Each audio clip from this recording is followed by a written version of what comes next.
And welcome to Political Hitman. My name is Howie Silbiger, and this show is heard on Israel News Talk Radio. And of course, streamed on TrueTalkRadio.com. So, we saw this past couple of weeks the rescue, the unbelievably dramatic and amazing rescue of 4 hostages taken by Hamas on October 7th.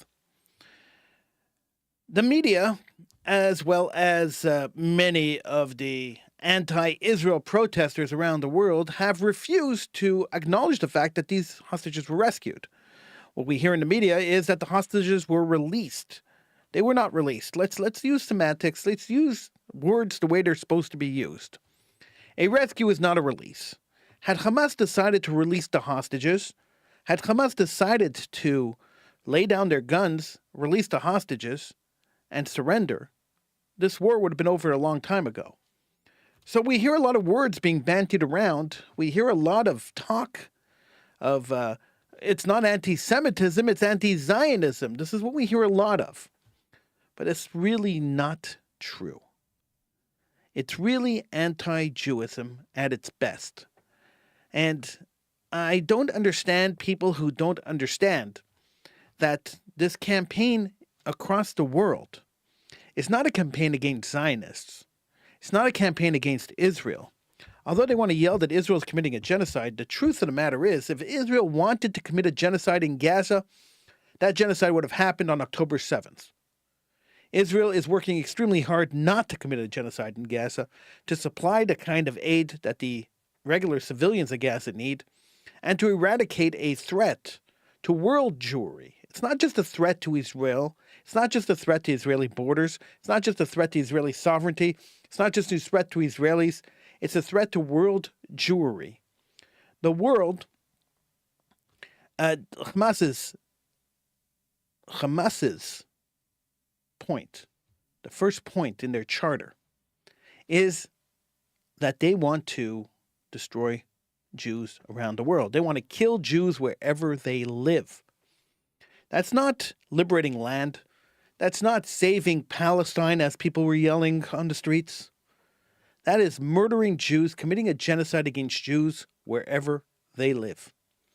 Now, the chanting across the world has been very, very scary.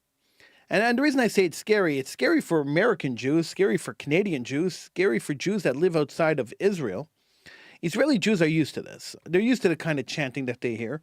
They're used to people calling for an intifada, an uprising against the Israeli occupation, as they call it. But in North America, Jews are not used to hearing this. And when you say globalize the intifada, most Jews and most people in North America have no idea what they're talking about. Globalizing the intifada. Well, McGill University in Montreal, Canada, has decided to show the world, to illustrate to the world what globalizing the intifada means. For the last 2 months, there has been a anti-Israel, I was going to say pro-Palestinian cause, but it's not really that. There's been an anti-Israel, anti-Jewish encampment on campus. Now, this encampment is not being run or organized by Arabs who are disenfranchised from Israel or thrown out of Israeli land. This encampment is run, as most of the pro-Arab protests in North America, is being run by socialist and anarchist groups who have decided that they will co-opt the Arab cause to destroy the Jewish people as their own, so that they could get publicity and they could get the eye of the media and they could get the attention that they want that they're not getting. We saw this happen before with the BLM riots a few years ago, and we saw this happen even before that with Occupy Wall Street and a whole bunch of these Occupy events, which are designed to cause disruptions in society. And so the occupation of university campuses right across North America was not an accident. The fact that they all had the exact same tents was not an accident. The fact that they were funded by the same people was not an accident. This was all an attempt to globalize the Intifada, to invoke fear amongst the Jewish communities right across the world. And there is no better proof of that than McGill University in Montreal, Canada. So McGill University decided to leave the encampment on campus. Most universities called the police, and they insisted that the encampments get thrown off campus. Some of them took a little longer than others. McGill has allowed this encampment to fester on their campus for 2 months now, and it doesn't look like it's going anywhere soon. And the encampment is emboldened. The people in the encampment are emboldened. And so what have they decided to do? They decided to set up a jihadi summer camp. Yes, you heard me right, a jihadi summer camp. It's called the Youth Summer Program. It's launching on, it launched on Monday, June 17th. And the poster for the camp, the flyer for the camp, had a bunch of jihadi people sitting with keffiyehs covering their faces, some of them holding Kalashnikov rifles, and reading the Quran. So there were 6 people sitting in the picture. 2 of them are holding Kalashnikovs, and 3 of them are reading the Quran. The Jihadi Youth Summer Program. Well, they didn't call it the Jihadi Youth Summer Program. They're just calling it the Youth Summer Program, but the picture is definitely a Jihadi Youth Summer Program. And it's being held on the McGill Montreal campus, the lower field of the McGill University Montreal campus. So the Jihadi Summer Camp has one goal. It is to teach about the ongoing Nakba and the ongoing struggle of the Palestinian people, and I use those terms very lightly, against the oppressive Israel. At summer camp, with a poster showing people holding Kalashnikov rifles with their faces covered, and their goal is education, I have my doubts. Their goal is to globalize the Intifada. That's what they've been screaming for months. And as usual, when our enemies scream something and tell us exactly what they want to do, we tend to ignore them or not believe them, or try to rationalize it away. Many times, I've heard many times people saying, oh, when they say globalize the Intifada, they don't actually mean they want to commit an Intifada in Canada or in the United States. What they mean is that they want people to understand their point of view. They want to understand that they feel oppressed. That's not what they mean. When they say globalize the Intifada, they mean they want to carry out indiscriminate killings and indiscriminate attacks on the Jewish community. We've seen it. We've seen it already. In Canada, just Canada alone, because this is happening at McGill University. Let's talk about Canada. In Canada alone, there have been 4 school shootings since October 7th. 5 school shootings since October 7th. Jewish elementary schools, kindergarten to grade 6, shot in the middle of the night by jihadis. The person they caught in Montreal who shot a school twice was not Irish. Let's put it that way. So when they say they want to globalize the Intifada, they're already doing it. And now they're setting up a jihadi training camp on McGill University's Montreal campus.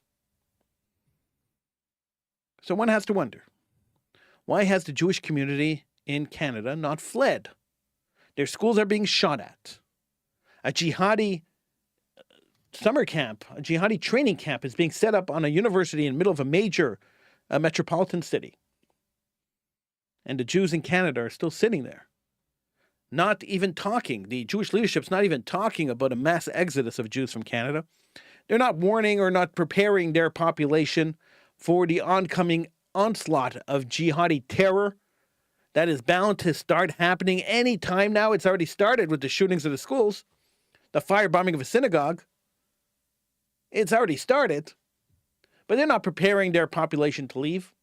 They're not warning people that it's dangerous to stay in a city where jihadis are setting up a training camp to teach other people how to be jihadi, to radicalize young people, to encourage young people to attack the Jewish community. And yet the imminent danger that the communities are in is being stifled by the organized leadership of the Jewish community. Why is that? Why are politicians, supposedly normal, rational people, who were elected by the people, refusing to step forward and say enough is enough?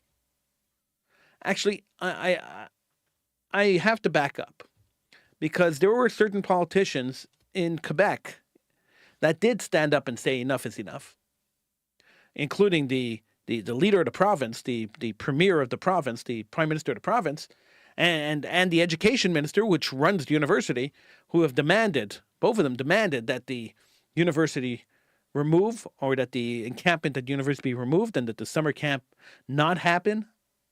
They both demanded that. But the city of Montreal's mayor has absolutely refused to remove the camp, and has absolutely refused to allow her police force to get involved. So that's where the provincial and the federal police should be involved.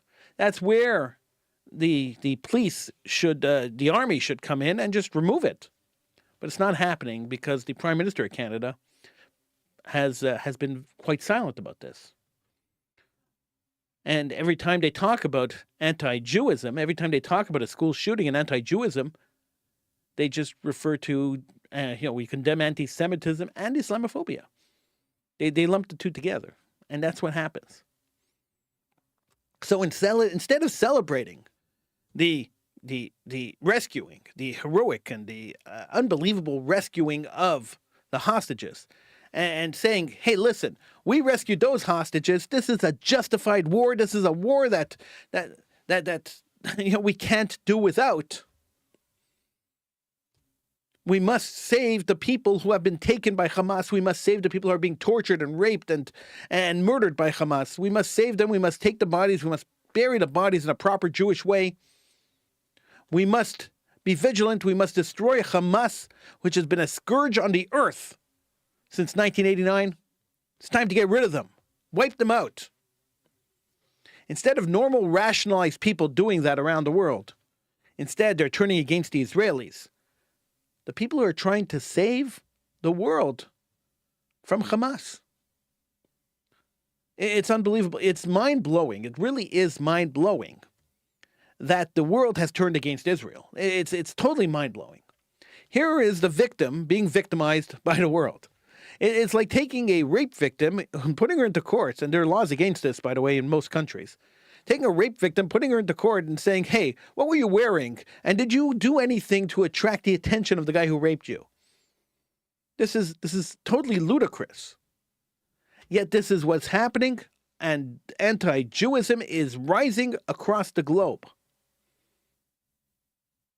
So there are a couple of solutions to this problem, and there's one solution that should be investigated by every single Jew living outside of the state of Israel, and that is moving to the state of Israel and saving yourself. Because as things escalate, and they won't de-escalate, they're going to continue to escalate. As things escalate, the situation in North America will get more and more dangerous. We are living in a time where the Jews have outlived their welcome, and we see this, throughout history, and we have to learn from history. Whenever a kid asks me, why do we learn history? This is the reason we learn history. So we remember the trends and we understand what is happening today. And so when we look at history and we understand that historically, when the Jews outlived their welcomes in different countries, it never ended well for the Jews. When we understand that, then we have to say, all right, we recognize where we are right now in our history, in the current timeline of history.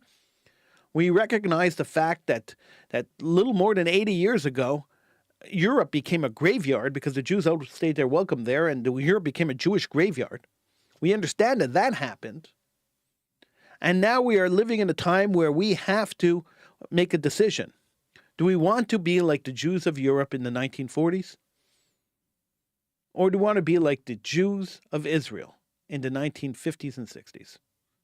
This is the question we have to ask ourselves, and this is what we have to do as Jewish community. We have to make a decision on whether we want to be the victims or we want to be the victors. Do we want to cry over another genocide, or do we want to stand with the moralistic country, with the strong army, and fight our nations, the nations that come to destroy us, and defend ourselves and protect ourselves and live within a country of our people. I often hear that we cannot go back to Israel until Mashiach comes, until the Messiah has arrived. I hear this a lot. And that Israel will only be reestablished when Messiah comes. But I have to wonder, and this has been something that I've been wondering for years. I have to wonder, today, in today's day and age, if Messiah came down and said, I am the Messiah, and I am here to lead you to Israel, to your homeland, to live in peace and spiritual living in your homeland of Israel, how many Jews would actually believe that Messiah came? One has to argue, one has to wonder, did Messiah actually come yet? Are we living in a fallacy where we're still waiting for Messiah, but Messiah's already arrived? The state of Israel was reestablished against all odds in the late 1940s. They survived war after war after war after war from much stronger armies, but they survived. Has Messiah come, and the Jewish communities, the Jewish world just hasn't recognized it? It's quite possible. Miracle after miracle of Israel's survival. Miracle after miracle that our army, the Israeli army, just went and saved 4 hostages against all odds that these hostages should be alive. They are still alive, and they saved them. And by the way, they saved them from civilian houses, not from Hamas tunnels, which says a lot about how innocent civilians are in Gaza. How many more hostages are being held in civilian apartments? How many more hostages are being held by civilians? Innocent civilians, as Gaza likes to call them, as Hamas likes to call them. But how innocent are they if they're hiding hostages in their homes? That doesn't sound too innocent to me. In the 1930s, in the late 20s, in the early 1930s, Vladimir Jabotinsky ran around Europe screaming about the upcoming Holocaust, yelling that Jews should go to Palestine, the Mandate of Palestine, and they should claim their land there, the land that belonged to them, their ancestral land, and they should leave the cesspool of Europe. This is what he did, and he ran around for years. And the Jews of Europe laughed at him, said, hey, listen, we're well ingrained in society here in Europe. There is no way that the Europeans are going to commit a massacre against us. They're not going to attack us. We're too important in society, they said. We're doctors, we're lawyers, we're too important, we're intellectuals, we're artists, we're singers, we are dancers, we are actors. We are too important to European society for the Europeans to come after us and to bother us. So why are you screaming, you crazy old man? Is what they told Vladimir Jabotinsky as he ran around screaming that the world is about to come to an end in Europe for European Jews. And save yourselves before it's too late. And when the Nazis set up camp and took over the government, and when the Nazis got democratically elected and then threw out the rest of the government and abolished parliament, the Jews of Europe still said, it's bad, but how much worse could it possibly get? We've lived through so much in our history, we could survive this too.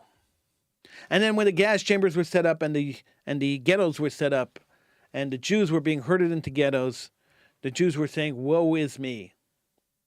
Woe is me. I don't think we should be a generation of woe is me. We are now seeing Nazi youth camps being set up in the middle of major cities. If you think Montreal's Nazi youth camp, the jihadi youth camp being set up at McGill University in Montreal, is going to be the only jihadi youth camp set up across North America, you are delusional. They will be setting up these kind of youth camps everywhere that you could imagine. Every city and every town will have a jihadi youth camp there for the sole purpose of indoctrinating young people to hate Jews and indoctrinating young people to go and murder, attack, and globalize the Intifada. This is the plan, to globalize the Intifada. They said it, and now they're doing it. And don't think for a second not even for half a second, not even for a millisecond, that when they said it, they didn't mean it. I heard many people yelling, oh, they didn't mean it. That's not what they meant. That is exactly what they meant. Believe them. When my enemy comes and tells me they want to kill me, I believe them. I have no reason to doubt them. Why would they lie to me? Why would they lie to me when they say, I want to kill you? I want to attack your community. I want to burn down your synagogues. I want to destroy you. I want to destroy your community. I want to find you under every rock, under every cave that you hide in, and I'm going to murder you. When they tell me that blatantly to my face, why would I doubt them? Why would anyone doubt them? People don't lie. People tell the truth. Why would they lie about this? Because you think we live in a civilized society? Because you think that the world has gone beyond Nazism? Beyond the barbarism of Nazism? Look around. Look around. The world hasn't evolved. The world hasn't changed. There are at least 7, 8, 10 conflicts around the world where genocide is actually happening. Not like the fake genocide in Gaza, but genocide actually happening, and nobody gives a damn. Nobody gives a damn about those genocides. Nobody cares about them because Jews are not involved in those genocides. They only care when Jews are involved. That should be a strong message to the Jewish community, shouldn't it? So instead of encouraging the communities in North America to move away and to move to Israel and to escape the madness that has descended upon America, the Jew-hating madness that has descended upon America. So instead of encouraging them, the United Federations of the world have decided that they're just going to increase security. We're going to wire up the schools and we're going to wire up the synagogues. We're going to put in more cameras, microphones. Big Brother will be watching everything that happens in these places. And that way, you'll be safe. Build a fortress. It'll be hard for them to get through. Tell that to medieval kings that were killed in their fortresses. It's not true.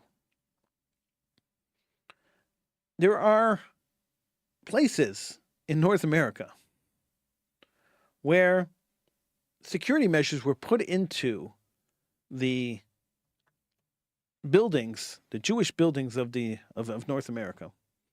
Cameras, security guards, bomb checking, metal detecting, X-ray machines, you name it. It's like airports going into some buildings. And then a catered event comes into the building, and they allow in a full army of Arab staff to work in the kitchen and to work as waiters. How hard would it be to commit a terror attack against the Jewish community if they really wanted to commit a terror attack against the Jewish community? It doesn't seem like it would be overly difficult. And I'm not encouraging somebody to commit a terror attack against the Jewish community. I'm just asking the question. It is a farce. There is only one way to protect yourself, to protect your family, to protect your community. And that is to encourage your community to make an emergency aliyah to Israel, to make an emergency move to Israel, to get out of the situation. If your child was in a school where the bullies kept attacking and kept taunting and attacking him and taunting and attacking him, and one day the bullies set fire to his locker, and then the next day fired bullets through his locker, how long would you leave your child in that school? You would speak to the principal wouldn't do anything. You'd speak to the superintendent wouldn't do anything. You go to the school board doesn't do anything. How long would you leave your child in that school? I don't think the child would be in the school for more than a day or two, max. After the first shot rang out, after the first fire was set, I'm pretty sure you would pull your child. I would. So why would you do that to a child, but you wouldn't do it to yourself when your buildings are being shot at and your buildings are being bombed? What kind of masochists are we? Why do we have to live like this? And why do we accept to live like this? It doesn't make sense to me. It's totally irrational. It's totally insane. Yet we're here, and this is what's happening. So instead of standing on the streets and celebrating the rescue of our hostages, Instead of holding celebrations, Jews are cowering in their buildings right across North America, afraid to walk down the street. In New York City, a group of Arabs walked onto a subway system, walked into the subway system, got into a subway car, and yelled out, "Are there any Zionists on this car?" Now, these were keffiyeh-wearing, face-covering thugs that got onto a subway car and started yelling, are there any Zionists on this car? Any Zionists on this car? Raise your hand. If you identify as a Zionist, raise your hand. Now, nobody raised their hands. So either the Zionists on the car were afraid to raise their hands, or there were no Zionists on the car. That happens sometimes too. But I wonder what would have happened had the Zionists raised their hand. Because these thugs continued. They said, okay, there are no Zionists on, thank God there are no Zionists on the car. I guess we can continue. Who put them in charge? They put themselves in charge because they're terrorists. Now let's start calling them what they are, terrorists. The terrorist cell at McGill University has set up a youth summer camp program.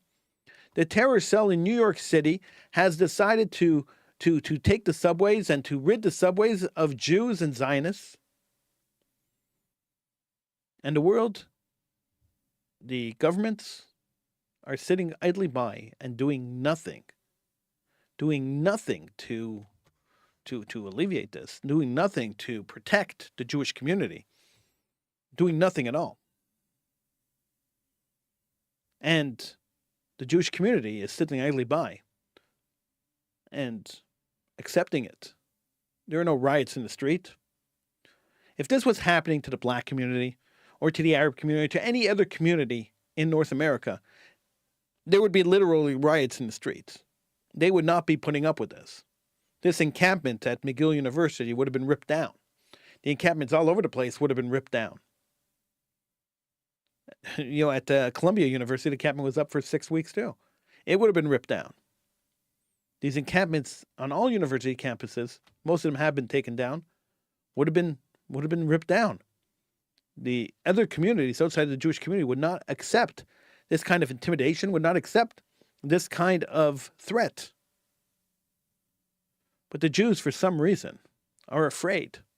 They're afraid to stand up for themselves, afraid to take care of their problems when they see that nobody else is. I know on the encampment at McGill, the one that are running a jihadi youth summer program, Nazi-like youth summer program that's going to train people to hate Jews. I know they're illegally occupying McGill University, and, well, I guess it's not so illegal if McGill's tolerating it. And Rudy Rockman, who's a pro-Israel blogger, and Isabella Chazan, who is a pro-Israel advocate, went onto the campus and set up a little table in front of the encampment and said, and one of them said, "I witnessed October 7th," and the other one had a sign that said, "You want to talk to me about Israel and Gaza, come and talk to me." And they were physically removed from campus by the campus police as they were inciting the people who were illegally occupying the campus. You heard me right. The people who came to confront the Jew haters that are occupying a campus, a university campus, and they came peacefully with a table and a sign asking them to talk, were physically removed from the campus by the police because they were inciting the other side, the side that was illegally occupying the campus. So you figure that out. There's only one way to figure it out. There's only one thing to think about. And that thing is that the Jews were taken off campus. The Jew haters were allowed to stay on campus. Somebody took sides. Now, I'm not in the power, I'm not in the position to tell the Jewish community what to do. I'm not in the position to do that. I'm only in the position to inform you of the facts. And the facts are that this is the first of many, I'm sure, youth summer programs that are being set up to teach jihad and to teach children and young people how to hate Jews. I'm sure it's the first of many that we're going to see pop up everywhere. I'm here to tell you that I think that if the Jewish community decides that they don't want to leave, then it's time for them to at least stand up for themselves, at least do something rather than nothing. And I'm not much into civil disobedience or riots, but I think that, maybe it's time. Maybe it's time for the Jewish community to start protesting, coming on in thousands, protesting around the world in support of Israel.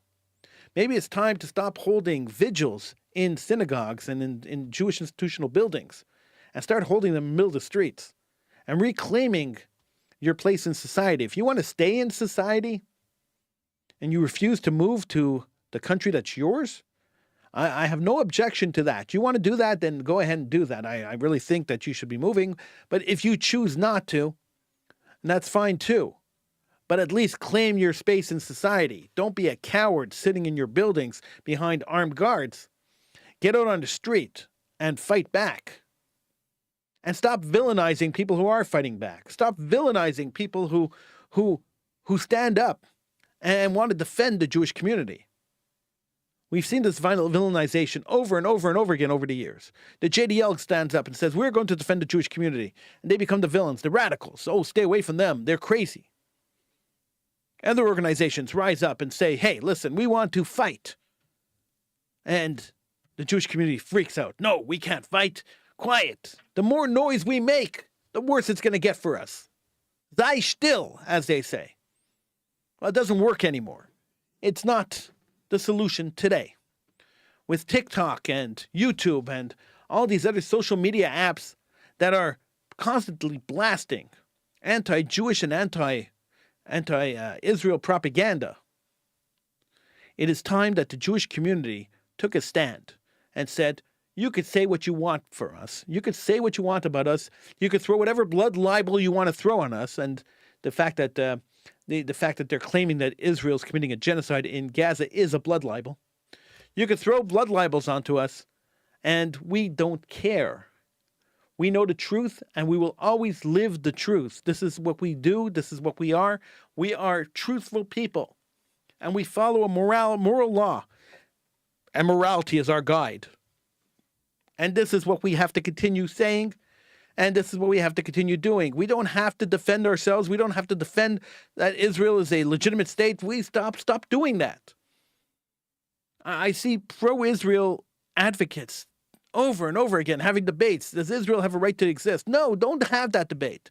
If that is the starting point of the debate, is Israel have the right to exist? Then there's no debate. When you want to debate somebody, you got to debate based on a plateau. There has to be a baseline, and the baseline that any pro-Israel advocate, anybody who supports the state of Israel, anybody who supports truth and reality, the baseline should be that Israel is a legitimate country. Israel exists. If we want to start from that point of view, and we want to move on from there, we want to talk about policies, we want to talk about military actions, we want to talk about stuff like that, then that's fine. We can have a debate all you want. But if you're starting the debate where I'm on the defensive and I have to defend my existence, then I'm not debating. There's no point in debating. We are not going to accomplish anything. We're not going to educate anybody. Nobody is going to learn anything from this debate. And when you want to tell me that Israel is violating international law by existing, go read what international law is. Go understand what international law is. It's time that we took a stand. It's time that we understood that it is imperative that the Jewish community start defending itself immediately. That the Jewish community not stand back and be quiet. The Jewish community stand up. Defend yourself. Know that you are in the right, that what Israel is doing is morally correct. And by doing that, you will be saving the Jewish community. Start filling out the forms to make Aliyah, to move to Israel. This is the future of Jewishness, the future of Judaism. And if you choose not to, then you are condemning yourselves and condemning your children and grandchildren to the ultimate sacrifice And it's a sacrifice that shouldn't happen. You shouldn't have to sacrifice yourself to the altar of Jew hatred. You shouldn't have to do that. Israel exists. It has existed for 75 years, 76 years, 77 years. You can't deny yourself the right to move there. You can't deny yourself the right to live. You can't, you got to fight back. And you only fight back, the only fighting back is making Israel stronger by having a physical presence there. The only fighting back is saving yourselves from the scourge that is taking over the outside world. Don't let these jihadi camps fool you into thinking that this is just a academic endeavor, that professors will be teaching courses on resistance. Don't let them fool you, because that's what they're trying to do. They're trying to fool you.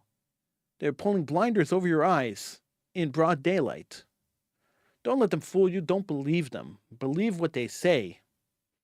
Believe what they say originally. Believe what they've chanted for months at rallies. Believe that they want to kill you. They want to globalize the Intifada.